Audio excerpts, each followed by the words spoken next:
December 15th, 1944, snow fell like shredded paper across the Ardennes forest, and Lieutenant Carl Fisher pressed his frozen fingers against the Tiger's periscope, watching the distant tree line where American tanks had been spotted hours before.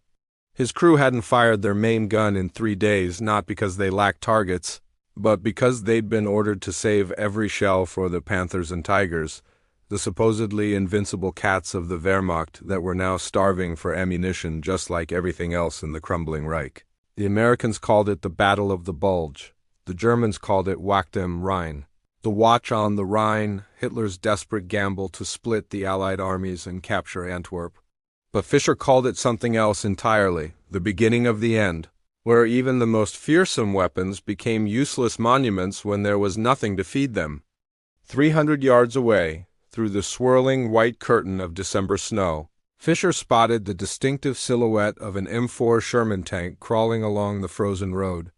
His gunner, Oberfeldwebel Hans Muller, had already identified it through his own optics. "American medium tank, sir." Easy target.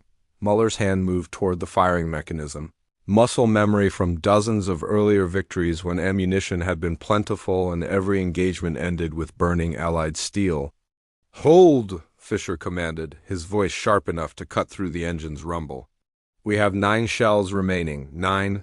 Command says there are 50. Shermans in this sector alone, according to military historian Anthony Beever's comprehensive work on the Ardennes offensive.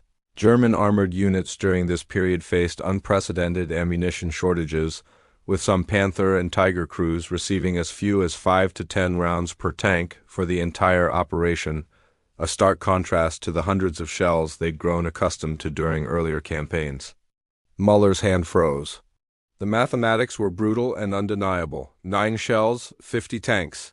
Even if every shot found its mark and no gunner, no matter how skilled, could guarantee that in these conditions, they would still be overwhelmed. The Panther V that Fischer commanded had been designed to kill tanks at ranges exceeding 2,000 meters, its legendary 75mm gun capable of penetrating the Sherman's armor from nearly any angle.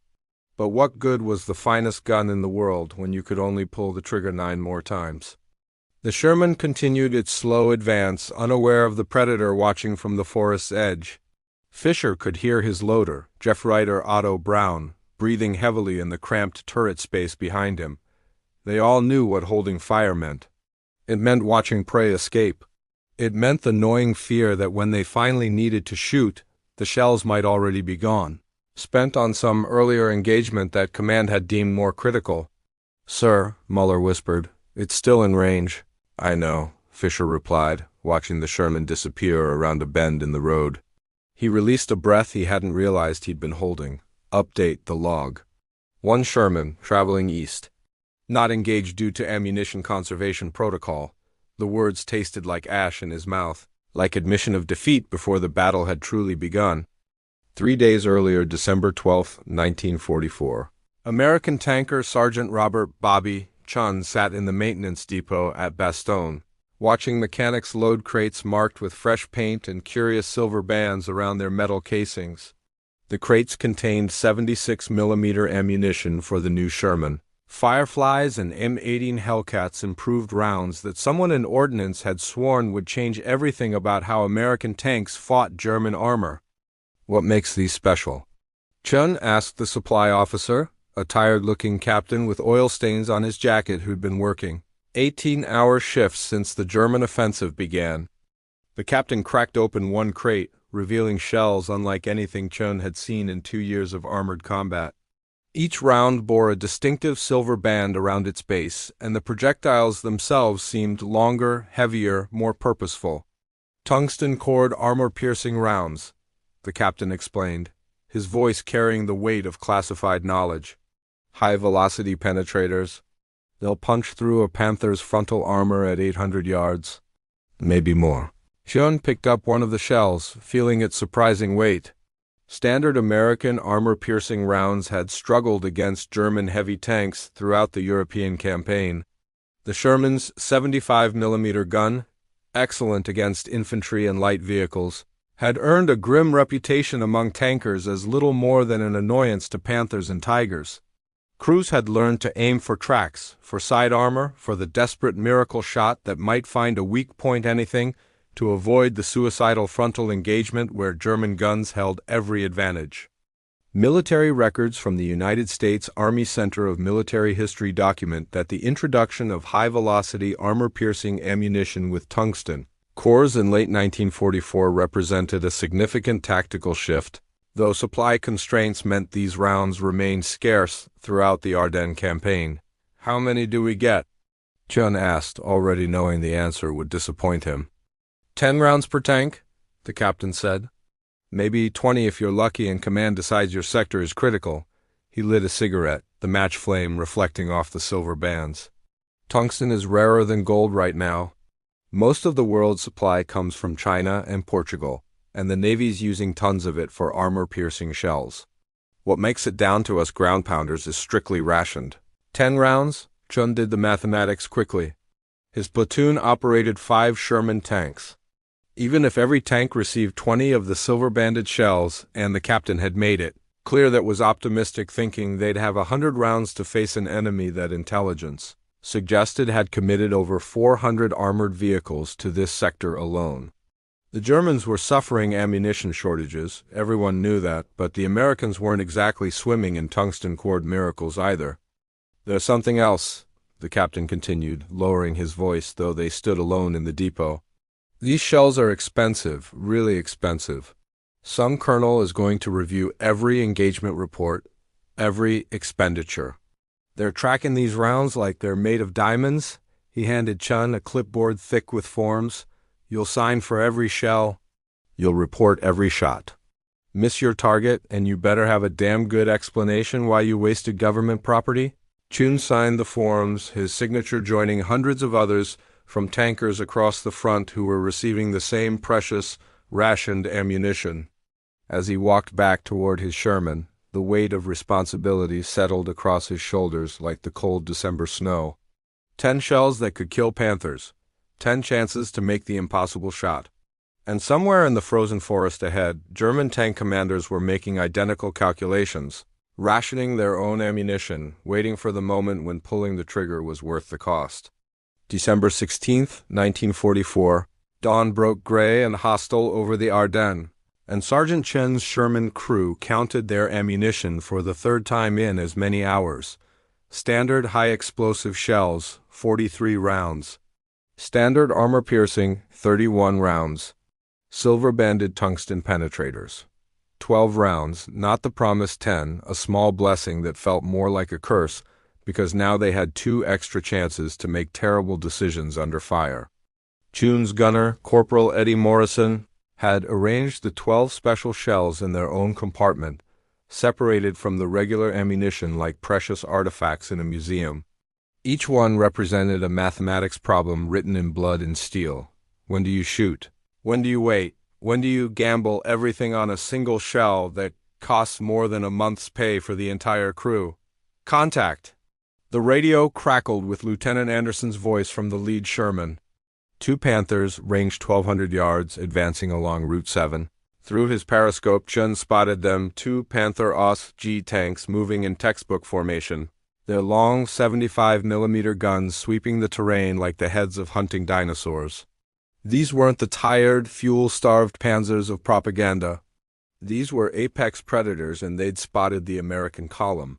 Morrison's hand moved toward the silver-banded shells. "Sir?" "Not yet," Chin commanded, his throat tight. "Regular AP first. See if we get lucky." 1,200 yards was extreme range for a Sherman's 75mm gun, but ammunition discipline meant trying the cheap shots before burning the expensive ones. It was economics written in trigonometry and desperation. The Sherman's gun roared. Chin watched through the periscope as his tracer round arced toward the nearest Panther, striking its frontal armor at an oblique angle and ricocheting skyward in a shower of sparks that accomplished nothing except announcing their position. The Panther's turret swiveled with mechanical precision, its gun barrel centering on Chun's tank with the inevitability of a death sentence. "Silver band, load silver band?" Chun shouted, and Morrison moved with practiced speed, chambering one of the precious tungsten-cored rounds. The mathematics had changed. 1,200 yards was no longer too far. It was exactly the range where the silver-banded shells earned their reputation, where tungsten cores traveling at higher velocities could punch through armor that regular rounds couldn't scratch. "Identified!" Morrison called out, his eye pressed to the gunner's sight. "Fire!" The tungsten penetrator left the barrel at 2,800 feet per second, crossing 1,200 yards in less than 2 seconds. Tune saw the impact, saw the silver round punch through the Panther's frontal armor like a needle through fabric, saw the immediate gout of flame that meant the penetrator had found ammunition or fuel. The Panther shuddered, smoke pouring from every hatch, and then the entire turret lifted off in a secondary explosion that sent it tumbling end over end. One silver shell, one dead Panther. The mathematics worked perfectly. Tune had 11 shells remaining, and somewhere in the forest, Lieutenant Fisher watched through his own periscope as American tanks demonstrated they'd found a solution to the armor problem that had plagued them since Normandy. According to battlefield reports compiled by the United States Army's after-action review teams, the introduction of tungsten-cored ammunition resulted in a measurable increase in American tank-kill ratios. During the Ardennes offensive, though both sides continued to struggle with severe ammunition shortages throughout the campaign, the 2nd Panther fired, its round missing Shun's Sherman by 3 feet and striking a tree that exploded in a shower of splinters and frozen sap. Tune's driver reversed hard, putting the Sherman into defilade behind a low ridge while Morrison loaded their 2nd silver-banded shell. The terrible mathematics continued. 2 shells fired, 10 remaining, and the battle had only just begun. December 17, 1944. Lieutenant Fisher's Panther sat in its concealed position beside a destroyed farmhouse, its engine idling just enough to keep the systems from freezing solid, while Fisher compiled the report that command demanded from every tank commander after each engagement. The forms required brutal honesty: ammunition expended, targets engaged, results achieved. He'd fired 1 shell yesterday, a single 75mm armor-piercing round that had missed an American Sherman by mere inches when the target reversed unexpectedly behind cover. 1 shell, 0 kills, 8 rounds remaining. His radio operator, Unteroffizier Stefan Weber, was monitoring American frequencies, a practice that had become standard as German intelligence tried to understand the new threat. The Americans weren't encrypting their basic tactical communications. They didn't need to when they had numerical superiority. Weber translated the English chatter. Multiple confirmed kills with the new AP rounds. Request priority resupply of silver band ammunition. Tungsten penetrators effective at ranges exceeding 1,000 yards. "They have the same problem we do," Fisher said quietly, reading between the lines of American radio traffic. "They're rationing too. Those silver rounds, whatever makes them special, are just as scarce for them as our ammunition is for us." It was cold comfort. The Americans could afford to ration when they had 5 tanks for every German panzer. The mathematics of attrition favored the side with deeper reserves. Across no man's land, Sergeant Chun sat in his own tank filling out identical paperwork. 2 silver-banded shells expended, 1 Panther destroyed. 1 shot missed when target made evasive maneuvers.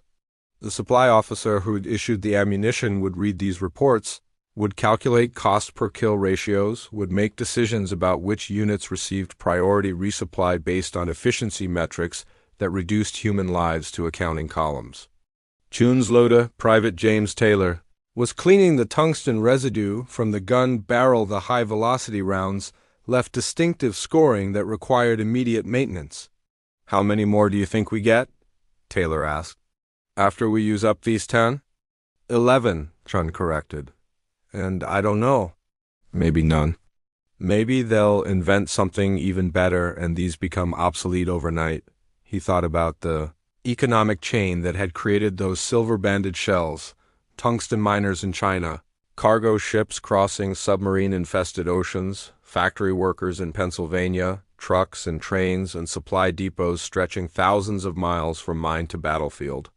Every shell represented an investment of resources that some accountant in Washington would eventually audit.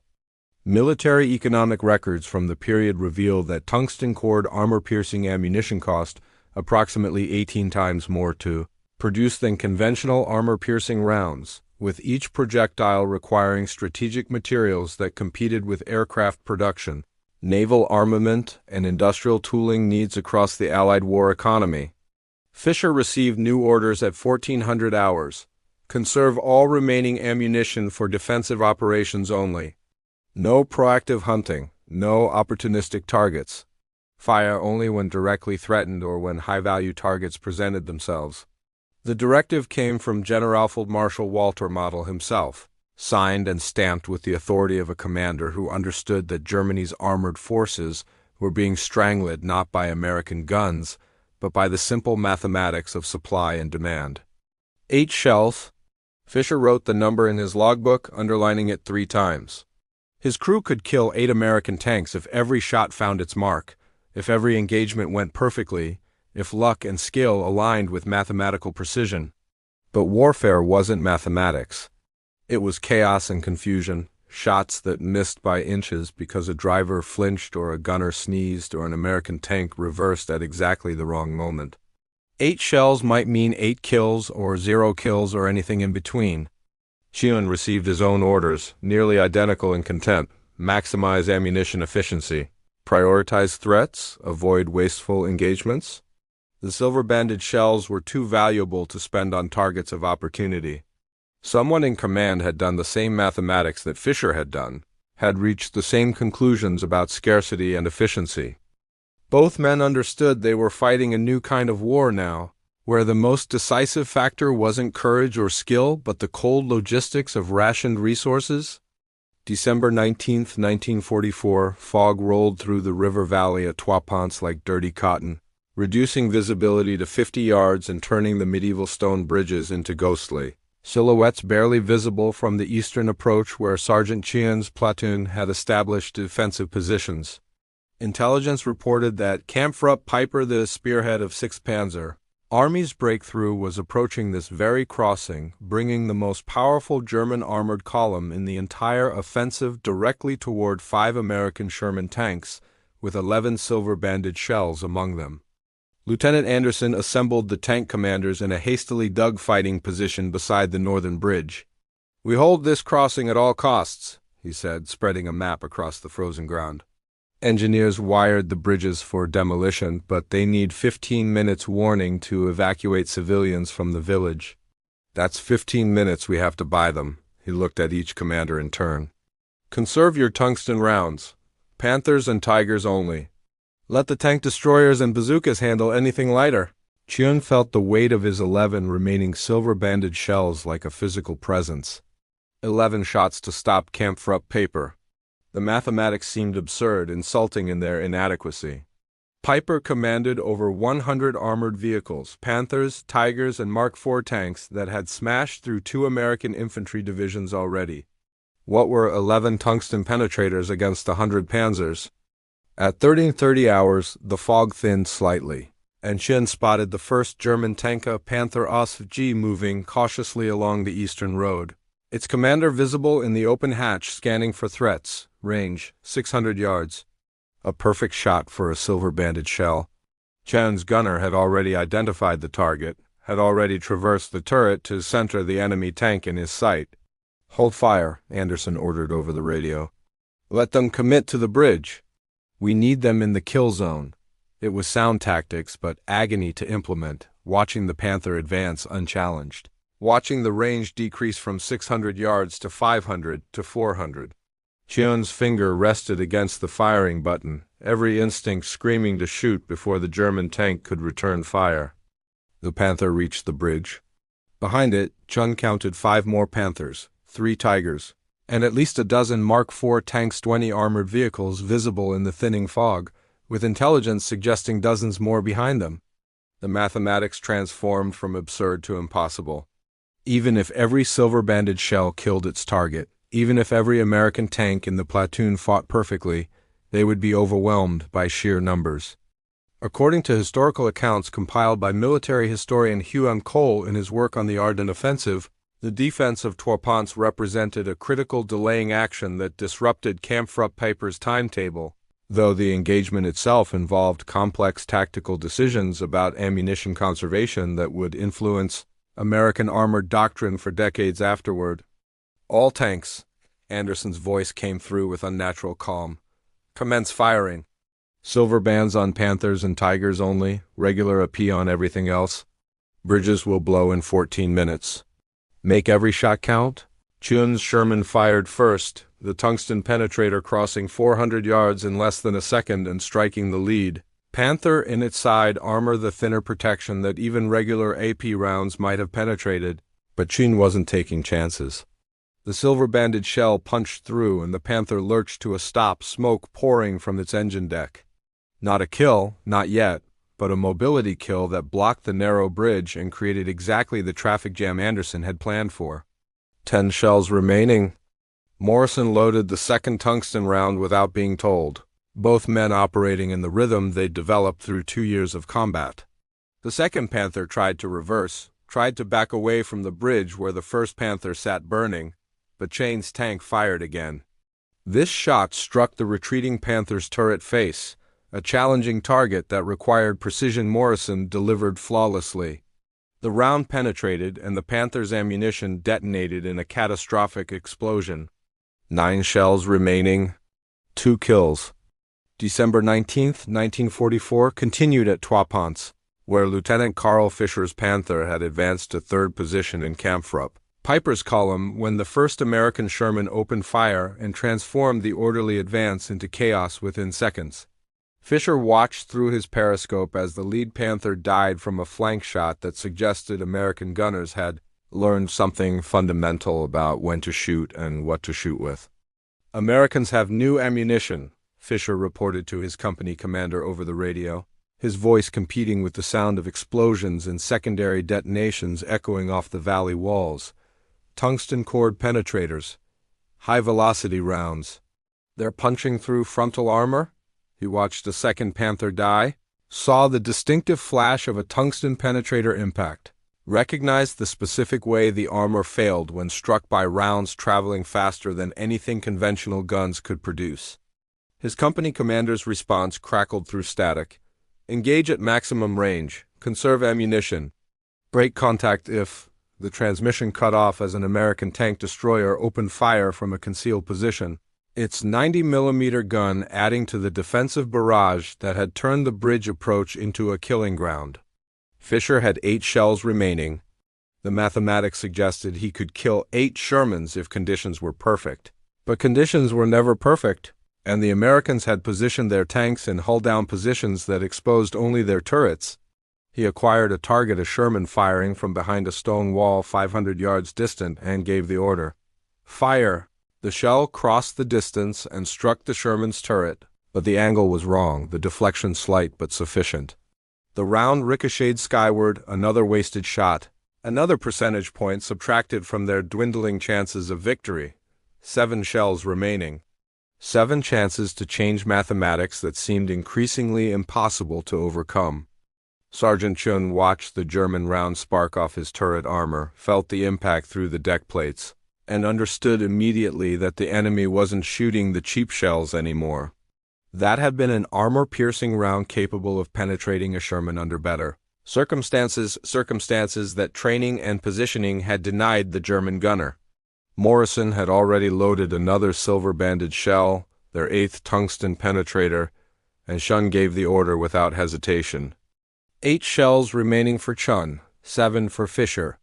Both men fighting the same battle from opposite sides, both rationing ammunition like medieval siege commanders rationing arrows and boiling oil, both understanding that modern armored warfare had transformed into something their peacetime training had never prepared them for. Chun's 8th tungsten round struck a Panther attempting to cross the southern bridge, the impact tearing through the tank's thinner side armor and detonating ammunition inside. The Panther exploded, its turret flipping backward in a lazy arc that ended with it crashing through the ice on the river below. 3 Panthers destroyed. The bridges were choked with burning armor, thick black smoke rising to merge with the winter fog. Historical records from the National Archives indicate that the engagement at Trois Ponts delayed Kampfrupp, Piper's advance, by approximately 18 hours, a delay that proved critical to the overall failure of the German offensive. though the immediate tactical situation remained desperate for American defenders who faced numerical odds exceeding 20-1 in enemy armor. At 30 and 45 hours, 15 minutes after the engagement began, American engineers detonated charges on all three bridges. The explosions sent medieval stonework tumbling into the river, severing Kampfrupp Piper's most direct westward and forcing the German column to seek alternative crossings. Chun's platoon had held long enough. The mathematics of ammunition conservation had intersected with the mathematics of time and space, and somehow the equation had balanced in their favor. Lieutenant Anderson's voice came through the radio. "All tanks, withdraw to secondary positions. We're not done yet." Chun counted his remaining tungsten rounds, 7 silver-banded shells, 7 more chances to kill Panthers, 7 more decisions about when pulling the trigger was worth the cost. His crew had fired 4 of the precious rounds, had achieved 3 confirmed kills and 1 mobility kill. By any measure of efficiency, they'd performed well. But 7 shells remained, and the battle was far from over. December 21, 1944, Lieutenant Carl Fischer's Panther sat behind a snow-covered hedgerow 3 kilometers southwest of Trois Ponts, his crew shivering in the unheated interior while Fischer studied the tactical map that showed exactly how badly the offensive was failing. Kampfrupp Piper's breakthrough had stalled completely. Fuel shortages, ammunition shortages, and those damned American tungsten shells had combined to blunt what should have been an unstoppable armored thrust toward the Meuse River. Fischer had 5 shells remaining. His company, which had started the offensive with 12 Panthers, was down to 4 operational tanks. The mathematics of attrition were working against Germany exactly as they'd worked against every nation that had ever tried to fight a modern war with insufficient industrial capacity. He'd killed 3 American tanks during the fighting around Trois Ponts, 2 Shermans, and 1 M10 tank destroyer, expending 3 of his precious remaining shells. Each shot had been measured, calculated, and necessary for survival. Weber, his radio operator, was monitoring frequencies again, translating American communications that had become increasingly confident as the German offensive ground to a halt. "They're talking about the silver rounds again," Weber reported. "Unit commanders requesting priority resupply. Some tanks are completely out." He adjusted the frequency, catching fragments of other conversations. "Sounds like they have the same rationing problems we do." It was true, Fischer knew. The Americans might have more tungsten than Germany, might have deeper industrial reserves and safer supply lines, but they didn't have unlimited quantities of anything. Every silver-banded shell represented tungsten that couldn't be used for machine tools or aircraft armor or naval guns. Every tungsten penetrator fired at a Panther was a tungsten penetrator that didn't exist for some other purpose. The economics of warfare touched both sides equally, even if the accounting balanced differently. At 1400 hours, new orders arrived. Withdraw to defensive positions east of the Somme River. The offensive was over. What remained was survival, conservation, and the grim business of trading space for time, while ammunition stocks dwindled toward zero. Fischer's 5 remaining shells would have to last through the retreat, through whatever rearguard actions were necessary to prevent the withdrawal from becoming a rout.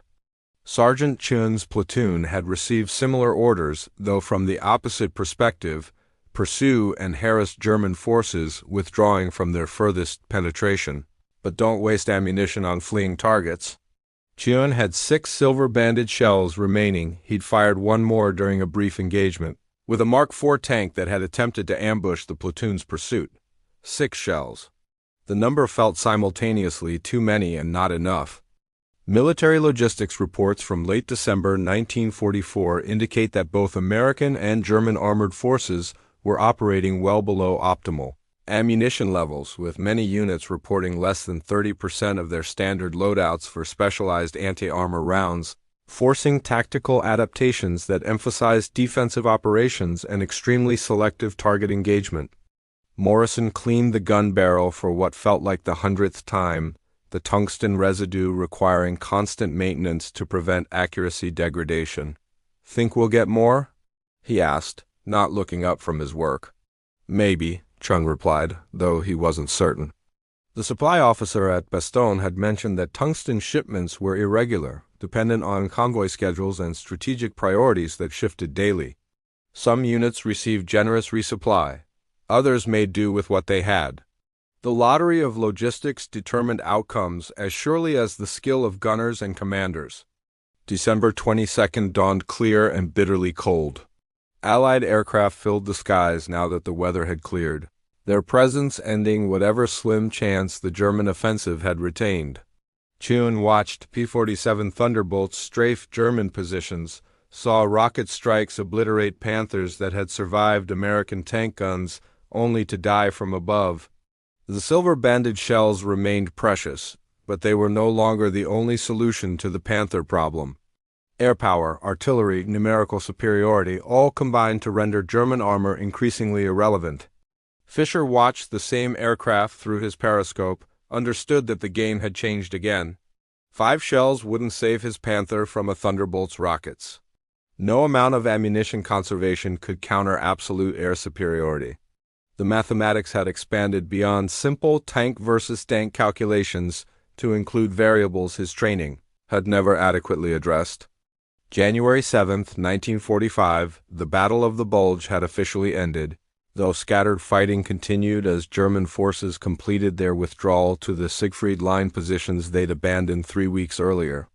Lieutenant Karl Fischer's Panther sat in a maintenance depot east of the Rhine, its engine receiving overhaul, its armor being repaired, its crew being reassigned to other units to fill gaps created by casualties that Germany could no longer replace.